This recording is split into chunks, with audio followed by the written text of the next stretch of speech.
நீதி வழங்கும் போது அண்ணன் தம்பி சொந்தம் பந்தம் பணக்கார ஏழை எதையுமே பார்க்க கூடாதுடா. நாயத்தை மட்டும் தான் சொல்லணும். அனைவருக்கும் வணக்கம். விசிகாவின் துணை பொதுச் செயலராக இருந்த ஆதவ் அர்ஜுன் அவர்கள் விசிகாவில் இருந்து அதிரடியாக நீக்கப்பட்டிருக்காரு. இந்த அதிரடி முடிவை விசிகாவுடைய தலைவர் திருமாவளவன் அவர்கள் எடுத்திருக்கிறார் அப்படின்னு ஒரு சில பேர் எழுதியிருக்காங்க. அதிரடி முடிவும் கிடையாது, அதிரடி நீக்கமும் கிடையாது. விசிகாவில் இருந்து ஆதவ் அர்ஜுனை நீக்கணும்னா நம்மளுடைய அந்யோன்யம் கெட்டு போயிடும். உங்கள் கூட நாங்கள் பேச்சுவார்த்தையே வைக்க மாட்டோம். நாங்கள் கடுமையான கோபத்தில் இருக்கோம். எங்களை 7 தலைமுறைக்கு தோண்டி வந்து திட்டிருக்கிறான். எங்கள் குடும்பத்தையே தெருவில் விட்டுருக்கிறான். மன்னர் பரம்பரையை ஒழிப்புன்னு சொல்லியிருக்கிறான். எங்கள் உதயநிதியுடைய ரெட் ஜெயின் நிறுவனம் குறித்து பேசியிருக்கிறான். இப்படி பேச விட்டு நீங்கள் வேடிக்கை பார்க்குறீங்க திருமாவளவன். நம்ம உங்கள் மேலே எவ்வளோ மரியாதை வச்சுருக்கிறோம். அந்த மரியாதை கெட்டு போயிடும். ஐயா இல்லைங்கய்யா, அவன் அப்படிலாம் பேசலைங்கய்யா. அவர் பேசுனதுக்கும் எங்களுக்கும் எந்த பொறுப்பு இல்லைங்கய்யா. அவர் பேசுறது அவருடைய சொந்த கருத்துங்க. சொந்த கருத்தோ இந்த கருத்தோ அதெல்லாம் முடியாது. அவரை நீக்கினா நீங்கள் இப்போ தளபதி சந்திங்க, இல்லைன்னா பார்க்கக்கூடாதுன்றாங்க. காலையில் 9 மணிக்கு தமிழ்நாடு முதலமைச்சர் ஸ்டாலின் கிட்ட திருமாவளவன் சந்திப்பதாக ஒரு அப்பாயின்மெண்ட் கேட்குறாங்க. அப்பாயின்மெண்ட்டும் கொடுக்கப்படுவதாக சொல்லப்படுகிறது. இந்த அப்பாயின்மெண்ட் கொடுக்கறதுக்கு முன்னாடியே இரவோடு இரவாக ஆதவ் அர்ஜுன் நீங்கள் நீக்கணும்னு சொல்லி நேற்றே சொல்லியிருக்காங்க. நேற்று இரவு அறிவிப்பு வரல. 9 மணிக்கு முதலமைச்சரை போயிட்டு திருமாவளவன் சந்திக்கலாம் அப்படின்னு நினைக்கும் போது திருப்பி அப்பாயின்மெண்ட் ரத்து செய்யப்படுகிறது. நீக்கிட்டு வாங்க, நீக்கினாதான் சந்திப்பணுன்னே நீக்கிய பிறகு இப்போ மதியம் 1 மணிக்கு திருமாவளவனும் முக ஸ்டாலின் அவர்கள் சந்திக்கிறாங்க. அப்போ இந்த ஆதவ் அர்ஜுன் நீக்கத்துக்கு பின்னணியில் முழுக்க இருப்பது திராவிட முன்னேற்ற கழகம். ஏன் திமுக? ஆதவ் அர்ஜுன் பேசிய கருத்துக்களால் திமுக மனம் புண்பட்டு விட்டது. திமுகவுக்கு எதிராக பேசிட்டாரு. மன்னர் பரம்பரை, மன்னராட்சியை ஒழிக்கணும், ஒரு குடும்பத்தின் பிடியில் சினிமா இருக்கிறது, இதையெல்லாம் ஒழிக்கணும் அப்படிங்கிறதுக்காக இவர் நீக்கப்பட்டாரா அப்படின்னா அது ஒரு காரணம். அது மட்டுமே காரணம் கிடையாது. திமுக விசிகாவை எப்படி பார்க்குது அப்படிங்கிறத ஆதவ் அர்ஜுனுடைய இந்த நீக்கத்திலிருந்து புரிஞ்சுக்கலாம். திமுகவை பொறுத்தவரை விசிகாவை எப்படி பார்க்குறாங்கன்னா திமுகவுடைய ஒரு தலித் விங்காக, ஒரு எஸ்சி விங்காகத்தான் அவங்க பார்க்குறாங்க. இதை நான் பல்வேறு மேடைகளை பதிவு பண்ணியிருக்கோம். இது சில பேருக்கு மன கஷ்டத்தை கொடுக்கும், ஆனால் உண்மை அது. ஆனால் விசிகா தன்னை ஒரு பொது கட்சியாக, காவிரி பிரச்சனையாக இருக்கலாம், முல்லை பெரியார் பிரச்சனையாக இருக்கலாம், ஈழத்தமிழர் பிரச்சனையாக இருக்கலாம், கச்சத்தீவு பிரச்சனையாக இருக்கலாம், தமிழ்நாடு இருக்கக்கூடிய இந்த பரந்தூர் விமான நிலையமாக இருக்கலாம், தமிழ்நாடு முழுக்க இருக்கக்கூடிய எல்லாருக்குமான பிரச்சனையில் பொது பிரச்சனையில் விசிகா பங்கு கொள்ளுது. விசிகாவில் மூக்கையா தேவர் அவர்களுடைய மகன் இருந்திருக்கிறார். விசிகாவில் நாடார் சமூகத்தை சார்ந்தவர்கள் பொறுப்பில் இருந்திருக்காங்க. விசிகாவில் இப்பொழுதும் தேவேந்தர் இருக்காங்க, கோனார் இருக்காங்க, கவுண்டர் இருக்காங்க, வன்னியர் இருக்காங்க, எல்லா சமூகமும் விசிகாவில் இருக்காங்க. ஆனாலும் விசிகாவை திமுக தன்னுடைய தலித் அணியாக, எஸ்சி அணியாகத்தான் பார்க்க விரும்புகிறது. பழைய சமூக மக்களுடைய வாக்குகளை பறிக்கக்கூடிய ஒரு ஆளாக, எப்படி இஸ்லாமியுடைய வாக்கை பறிப்பதற்காக இந்திய யூனியன் முஸ்லீம் லீக்கு, இஸ்லாமியுடைய வாக்கை பறிப்பதற்காக ஜவஹருல்லா, கவுண்டர் சமூக மக்களுடைய வாக்கை குறிவித்து கொங்கு ஈஸ்வரன் இப்படி வச்சிருக்காங்களோ அதே போல எஸ்ஆர் சர்க்குணம் இருந்தாலும் எஸ்ஆர் சர்க்குணம் கிறிஸ்தவ மக்களுடைய வாக்களை பறிப்பதற்காக, அதே போல பழைய சமூக மக்களை, எஸ்சி மக்களுடைய வாக்களை பறிப்பதற்காக திருமாவளவனோடு திமுக கூட்டணி வைக்கிறது. அப்போ திருமாவளவன் அவர்கள் ஒரு பொது தலைவராக தன்னை காட்ட விரும்பினாலோ, பொது தலைவராக ஆக விரும்பினாலோ, இல்லை ஆனாலோ அது யாருக்கு பாதிப்பு உண்டாக்கும்? திமுக தான் பாதிப்பு உண்டாகும். திமுக நாங்கள் ஒரு பொது கட்சியாக இருக்கோம். எங்களுக்கு பல இஸ்லாமியர் அணி, கவுண்டர் அணி, நாடார் அணி, கோனார் அணி, எஸ்சி அணி தேவைப்படுது. இவங்களுடைய வாக்குகள்லாம் பேக்கேஜாக எங்களுக்கு கொண்டு வர ஆள் தேவைப்படுது. இப்போ ஆதவ் அர்ஜுன் விசிகாவில் போய் வளரும் பொழுது, ஒரு தலித் அல்லாத ஆதவ் அர்ஜுன் விசிகாவில் போய் வளரும் பொழுது, அதுவும் பெரிய பொருளாதார பின்னணி கொண்டவர், அவர் வளரும் பொழுது, அவர் ஆளுமையோடு வரும்போது அந்த கட்சியினுடைய முகம் மாறுது. ஆதவ் அர்ஜுன் என்ன பண்ணுவார்? அவர் ஏற்கனவே ஒரு பெரிய ஸ்ட்ராட்டஜி உருவாக்கக்கூடியவர், ஒரு நிறுவனம் வச்சிருக்காரு. அவர் தமிழ்நாடு முழுக்க லிங்க் இருக்குது. அவர்கிட்ட ஆயிரக்கணக்கான மாணவர்கள் இருக்காங்க. ஏன்னா அவர் ஒரு இந்திய விளையாட்டுக் கழகத்தினுடைய மிக முக்கியமான தலைவராக இருக்கார். அப்படிங்கும்போது அவருடைய மாணவர்கள் உள்ள வருவாங்க. அது விசிக்காக பலம் சேர்க்கும், ஃபண்டிங்காகவும் பலம் சேர்க்கும். அப்படிப்பட்ட ஒரு நபர், ஒரு தலித் அல்லாதவர் விசிகாவில் வளர்வதை திமுக விரும்பலை. அதனால தான் ஆரம்பம் காலம் தொட்டு விசிகாவில் ஆதவ் அர்ஜுன் சேர போறாருங்கும் போதே எதிர்ப்பு தெரிவிக்குது திமுக. ஆனால் ஒரு கட்சியில் சேரும்போது நேரடியாக எதிர்ப்பு தெரிவிக்க முடியாது. அது விசிகாவோட தனிப்பட்ட முடிவு. ஆனால் சீட்டு கொடுக்கும்போது சீட்டு கொடுக்க முடியாதுன்றாங்க. உன் கட்சியில் சீட்டு கொடுக்க பரவாயில்ல, இன்னொரு கட்சியில் சீட்டு கொடுக்க முடியாதுன்னு நீ தலையிடுற அப்படின்னு ஆதவ் அர்ஜுனுக்கு அது பர்சனலாக திமுகவுக்கான மோட்டிவாக மாறுது.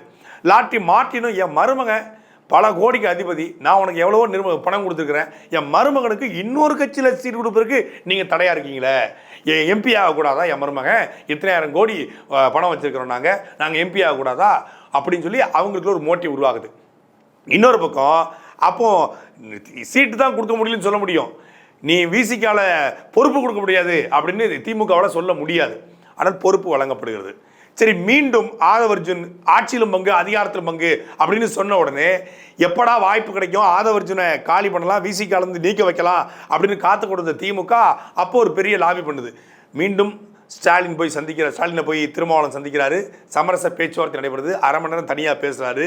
இந்த ஆட்சியிலும் பங்கு அதிகாரத்திலும் பங்கு என்ன இப்படிலாம் பேசிகிட்டு இருக்கீங்களே, இதெல்லாம் நம்ம வந்து இப்படியே பேசுறது, உங்களுக்கு என்ன இடமோ நாங்கள் கொடுத்துருக்கோம்ல, மரியாதையான உங்களை வச்சுக்கிறோம், எல்லா இடங்களையும் உங்களுக்கான கான்ட்ராக்ட் கொடுத்துருக்குறோம், எல்லாம் பண்ணி கொடுத்துருக்கோன்னே, இல்லை பத்தாதுங்க எங்களுக்கு இன்னும் கொஞ்சம் பண்ணி கொடுங்கன்னு, அதெல்லாம் நம்ம பார்த்துக்கலாம், 2 வருஷம் ஆட்சியில் உங்களுக்கு என்னென்ன பெனிஃபிட் பண்ணணுமோ பண்ணி கொடுத்துருவோம் அப்படின்னு சொல்லி சொல்கிறாங்க. பேச்சுவார்த்தை முடியுது. திருப்பி ஆதவர்ஜுன் என்ன பண்ணுறாரு, அவர் மீண்டும் பேசுகிறார். அவர் பேசிய பேச்சுக்கள் விசிகாவுக்கோ விசிகாவுடைய கொள்கைக்கோ எதிரானதான்னு பார்த்தா இல்லை. இதே அண்ணன் திருமாவளவன் அவர்கள் ஏற்கனவே பல்வேறு மேடைகளில் வேற வடிவத்தில் பேசிய குடும்பாட்சி குறித்து பேசியிருக்காரு. ஒரு இந்த திமுக குறித்து கடுமையான விமர்சனங்களை ஏற்கனவே அதிமுக கூட்டில் இருக்கும்போதும் மக்கள் நல கூட்டில் இருக்கும்போதும் திருமாவளவன் பேசியது தான். இன்னொன்று, திமுக குறித்து ஆதவர்ஜுன் பேசிய கருத்துக்கள் பிழையான பொய்யான தகவல் தவறான கருத்துக்களான இல்லை. மன்னராட்சி போல திமுக செயல்படுகிறதா என்று கேட்டால் செயல்படுது. திமுக ஒரு குடும்பத்தின் பிடியில், திமுக சார்ந்த நிறுவனத்தின் பிடியில் தமிழ்நாட்டுடைய திரைத்துறை இருக்கான்னா இருக்கு. இந்த 2 கருத்துக்கள் தான் ஆணித்தரமாக ஒரு வச்ச கருத்துக்கள். அப்போ மன்னராட்சி மூலையை ஒழிக்கணும், ஆதிக்கத்தை ஒழிக்கணும் அப்படின்னு அவர் சொன்னதில் எந்த தப்பும் கிடையாது. அதுவும் குறிப்பாக உதயநிதி ஸ்டாலின் அவர்களை குறிப்பித்து 2019 கட்சிக்குள்ள வராரு. டக்குன்னு பார்த்தா இளைஞரணி, அப்புறம் எம்எல்ஏ, அப்புறம் விளையாட்டுத்துறை, அப்புறம் துணை முதலமைச்சர்னா கலைஞர் கருணாநிதியுடைய பேரனாக பிறக்க போய்தான் அவருக்கு இந்த தகுதி. கோபாலபுரம் குடும்பத்தில் பிறக்க போய்தான் அவருக்கு இந்த தகுதி. ஒருவேளை கோபாலபுரம் குடும்பத்தில் பிறக்கலன்னா உதயநிதி ஸ்டாலின் அவர்கள் திமுகவில் வார்டு மெம்பராக கூட வந்திருக்க முடியாது என்பதுதான் யதார்த்தமான உண்மை. ஏன்னா திமுகவில் அவ்வளவு ஆட்கள் இருக்காங்க. அதை தாண்டி உதயநிதி ஸ்டாலினால் ஓவர் கம் பண்ணலாம் வர முடியாது. கருணாநிதியுடைய பேரன் என்பதனால தான் அவர் டைரக்டாக அங்கே போய் உட்கார்றாரு. அப்போ பிறப்பின் அடிப்படையில் ஒரு முதலமைச்சர் உருவாகக்கூடாது என்று ஆதவர்ஜுன் அவர் சொன்னதில் எந்த தப்பும் இல்லை. பிறப்பின் அடிப்படையில் முதலமைச்சர் உருவாயிருக்காங்க, அவர் ஓட்டு போடுறதுல உருவாயிருக்காரு அப்படின்னு சொல்கிறாங்க. அந்த இடத்துல போய் அவரை உட்கார வச்சதுக்கான காரணம், நிற்க வச்சதுக்கான காரணம் யார்? திமுகவில் உதயநிதி ஸ்டாலினுக்கு சேப்பாக்கத்தில் எம்எல்ஏ சீட்டு கொடுக்க வச்சதுக்கு யார் காரணம்? அவர் என்ன போராட்ட வரலாற்று பின்னணி கொண்டவரா? திமுக வளர்த்ததுல பங்களிப்பு இருக்கா? கருணாநிதி பேரை ஸ்டாலின் மகன் என்கிற ஒரே ஒரு தகுதியின் அடிப்படையில் மட்டும்தான் அவர் சேப்பாக்கத்தில் நிப்பாட்டப்பட்டார். அதன் அடிப்படையில் தான் அவருக்கு துணை முதலமைச்சர் பதவியும் கொடுக்கப்பட்டது. அதன் அடிப்படையில் தான் நாளைக்கு முதலமைச்சர் வேட்பாளராகவும் நிறுத்த போகிறாங்க. அதைத்தான் ஆதவர்ஜுன் கேட்டார். அவர் கேட்டதில் எந்த தப்பும் கிடையாது. விசிகாவுடைய கொள்கைக்கு எதிராக அவர் ஒன்றும் பேசிடல, விசிகாவுடைய கோட்பாட்டுக்கும் தத்துவத்துக்கு எதிராக ஒன்றும் பேசிடல, திருமாவளவனுடைய கண்ணியத்து குறைவாகவும் அவர் பேசிடல. அவர் பேசியது திமுகவுக்கு எதிராக, அதுவும் உண்மையை தான் அவர் பேசியிருக்காரு. இப்போ ஏன் விசிகாவுக்கு வந்து கட்சி விட்டு நீக்கணும் அப்படின்னா, ஒரு பக்கம் தலித் அல்லாதவர்கள் விசிகாக்குள்ள வளர்வதை எப்படி திமுக விரும்பலையோ அப்படி தலித் அல்லாதவர்கள் விசிகாக்குள்ள வளர்வதை வன்னியரசு ரவிக்குமார் போன்றவர்களும் விரும்பலை. ஏன் விரும்பலை அப்படின்னா, விசிகா ஒரு பொது கட்சியாக வளரணும்னு சொல்லி திருமாவளவன் விரும்புகிறாரு. ஏன்னா அவர் இந்த கட்சியை உருவாக்கி வழி நடத்தி கொண்டு வந்தவர். ஆனால் நமக்கு இல்லாத வாய்ப்பு இன்னொருத்தருக்கு கொடுக்கப்படுது. திருமாவளவன் ஆதவர்ஜுனோட நெருங்குறாரு, ஆதவர்ஜுன் திருமணாவோட நெருங்குறாரு, ஆதவர்ஜுன் கட்சிக்குள்ள வளர்றாரு, 15-20 மாவட்ட செயலாளர் தன்னகத்தை கொண்டிருக்காரு, பணபலம் மிக்கவர், கொஞ்சம் ஸ்ட்ராட்டஜி பண்ணக்கூடியவர், தன்னை விட கொஞ்சம் அறிவாகவும் பேசுறாரு. யாரோட? வன்னியரசு ரவிக்குமாரோட அறிவாகவும் பேசுறாரு. அப்படிங்கும் பொழுது ஆதவர்ஜுனாவுடைய பேச்சு, அவருடைய செயல்பாடு, அவருடைய பணப்பழக்கம், கான்டாக்ட், இது தங்களுடைய இருப்பை காலி பண்ணும். அப்போ விசிகாவில் தலித்தல்லாத ஒருத்தர் வளர்வதன் மூலமாக நாளைக்கு அவரே தலைவராக வரவும் வாய்ப்பு இருக்கிறது. அது எப்படி நாங்கள் ஒத்துக்கொள்ள முடியும் அப்படின்னு ஆரம்பம் காலத்தொட்டே வன்னியரசு ரவிக்குமார் போன்றவர்கள் தொடர்ச்சியாக ஆதவர்ஜுன் குறித்து விசிகாக்களை கொளுத்தி போட்டு ஆதவர்ஜுனுக்கு எதிரான வேலை திட்டத்தில் இறங்கியிருக்காங்க. இதுதான் வாய்ப்பு கிடைக்கும், இந்த மெல்ற வாய்க்கு அவள் கிடைச்ச மாதிரி, சும்மா இடிக்கிற இதுக்கு வந்து வெத்தலை கிடைச்ச மாதிரி இப்போ வந்து ஆதவர்ஜுன் பேசிய வார்த்தைகள் பிடிச்சிட்டாங்க. அவரை நீக்கலைன்னா நம்ம வந்து வேணாம்னே, அவன் நமக்கு வேணாமல் குடும்பத்தை உள்ள விட்டிங்கன்னா குடும்பத்தை கும்மி அடிச்சு போயிடுவோம்னே, வேணாம் நம்ம எத்தனை வருஷமா உங்களுக்காக நாங்கள் உழைச்சிட்டு இருக்கோம். இது வரைக்கும் ஒரு சீட்டு கொடுத்தீங்களா, ஏதாவது பண்ணீங்களா? ஆனால் அவருக்கு உடனடியாக நீங்கள் வந்து துணை முதலமைச்சர் ஆக்கிருக்கீங்க, எல்லாம் பண்ணிக்கிட்டு இருக்கீங்க, அதனால் முடியாது சொல்லி வன்னியர் அரசு கடுமையான பிரச்சனை போட்டுக்காப்புல. எந்தெந்த வகையில் பிரஷரை போடணுமோ அந்தந்த வகையில் வன்னியர் அரசு தான் திருமாவளவன்கிட்ட கடுமையான அழுத்தத்தை கொடுத்துருக்காரு. ஒரு பக்கம் திமுகவின் அழுத்தம், ஒரு பக்கம் வன்னியர் அரசு போன்ற அழுத்தம். இந்த அழுத்தத்தால் வேற வழியே இல்லாமல் முடிவெடுக்கிற இடத்துக்கு, நீக்கிற இடத்துக்கு, ஆதவர்ஜுனை நீக்கிற இடத்துக்கு திருமாவளவன் தள்ளப்பட்டிருக்காரு. ஆதவர்ஜுனை நீக்கிறோம்னா அவர் பேசிய காணொளி சமூக வலைதளங்களை பரவுது, ஒட்டுமொத்தமான மீடியாக்களின் டிபேட்டா மாறுது. திமுகவுடைய அமைச்சர் பெருமக்கள் கருத்து தெரிவிக்கிறாங்க, துணை முதலமைச்சர் கருத்து தெரிவிக்கிறாரு. அந்த அளவுக்கு போயிடுச்சு பிரச்சனை. இரவோடு இரவாக நீக்கியிருக்க முடியும். திருமாவளவன் என்ன சொல்றாரு? ஆதவர்ஜுனா பேசிய கருத்துக்கள் அவருடைய தனிப்பட்ட கருத்துக்கிறாரு. அப்புறம் ஆதவர்ஜுன் நான் சொல்லித்தான் போனாருங்கிறாரு. ஆதவர்ஜுன் பேசியதில் நம்ம வந்து அப்படி உடன்பற்ற முடியாதுங்கிறாரு. திரும்பி கேட்டா ஆதவர்ஜுன் வந்து கொஞ்சம் கட்சிக்கு குந்தகமாக தான் பேசியிருக்காருங்கிறாரு. அப்போ அந்த 2 நாளில் திருமாவளவனே ஒரு கன்ஃபியூஸ் ஸ்டேஜுக்கு போனார். காரணம் என்னன்னா, திமுகவின் அழுத்தம், வன்னியரசு போன்ற அழுத்தம் இந்த நிலைமைக்கு, குழப்ப நிலைக்கு திருமாவளவனை தள்ளியது. ஒரு தெளிவான மனநிலையில் தெளிந்து யாருடைய வற்புறுத்தின் அடிப்படையில் முடிவெடுக்காத தலைவர் என்று அறியப்பட்ட திருமாவளவன் இந்த நேரத்தில் தடிமாறி போயிட்டாரு அப்படிங்கிறதான் யதார்த்தமான உண்மை. ஆனால் விசிகாவிலிருந்து இந்த துணை பொதுச்செயலர் பொறுப்பிலிருந்து ஆதவர்ஜுனை நீக்குவதற்கு திருமாவளவனுக்கு 100 விழுக்காடு சம்மந்தம் கிடையாது. ஏன்னா ஒரு வளர்ந்து வருகிற ஒரு கட்சியில் இப்போ தான் 8 விழுக்காடு வாக்கப்பெற்று அங்கீகரிக்கப்பட்ட கட்சியாக மாறி இருக்கிறோம். அங்கீகரிக்கப்பட்ட கட்சியாக மாறி 30 வருஷம் நம்ம பயணப்பட்டோம். இனிமேல் ஒரு துணை முதலமைச்சர் அப்படிங்கிறது ஒரு பெரிய பொறுப்பு. அதை உருவாக்குவதற்கு ஆதவர்ஜுன் வந்து முயற்சி பண்ணுறாரு. ஏதோ ஒரு கட்சியில் கூட்டணி வச்சு துணை முதலமைச்சர் வரைக்கும் நம்மளை கொண்டு போகிறேன்னு சொல்கிறாரு. துணை முதலமைச்சர் ஒரு பவர்ஃபுல் போஸ்டிங்கு. அதை நம்ம அடைய வைக்கிற ஒருத்தர், அதுக்கான பண பின்னணி கொண்ட ஒருத்தர், அவரை நம்ம இழப்பதன் மூலமாக விசிகாவுடைய எதிர்காலம் இந்த 2 சீட்டு 3 சீட்லேயே முடங்கிரும். ஆதவர்ஜுனா இருந்தால் அது அடுத்த கட்டத்துக்கு போகிறதுக்கான வாய்ப்பு இருக்கிறது என்பதை முழுமையாக உணர்ந்ததுனாலும் அவரை வந்து நீக்குவதற்கு பல வகையில் வச்சிருக்காரு. இன்னொன்று, இன்னைக்கு ஒரு கட்சியில் எந்த அளவுக்கு கொள்கை பிடிப்பு கொண்டவர்கள் முக்கியமோ, எந்த அளவுக்கு வேலை செய்கிறவர்கள் முக்கியமோ, எந்த அளவுக்கு ஒரு கட்சியில் சித்தாந்த தெளிவு கொண்டவர்கள் பேச்சாளர்கள் முக்கியமோ, அந்த அளவுக்கு பணம் படைத்தவர்கள் முக்கியம். நீங்கள் ஒரு மேடை போடுறாங்க, அந்த மேடையில் ஏறி யார் வேணாலும் பேசலாம். ஆனால் அந்த மேடையை போடுறதுக்கு உழைக்கிறதுக்கு கூட்டம் வேணும். அந்த மேடையை போடுற மைக் செட்டுக்கு காசு கொடுக்கவும் ஆள் வேணும்.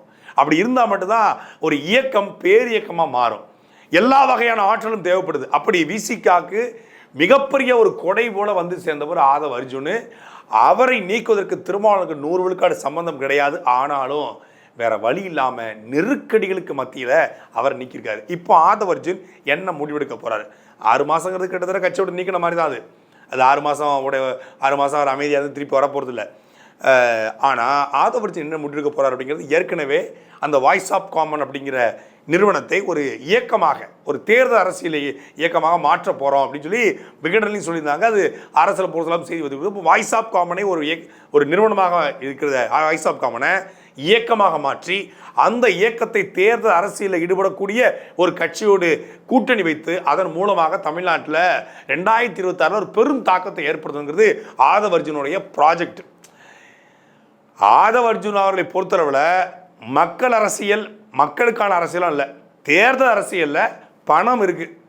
ஏக்நாத் சிண்டே மூலியமாக ஒரு எம்எல்ஏக்கள் எப்படி வாங்கப்பட்டாங்களோ அப்படி தமிழ்நாட்டில் அதிமுக திமுக ஒரு எம்எல்ஏக்கு 50 கோடி லைஃப் டைம் செட்டில்மெண்ட்டு.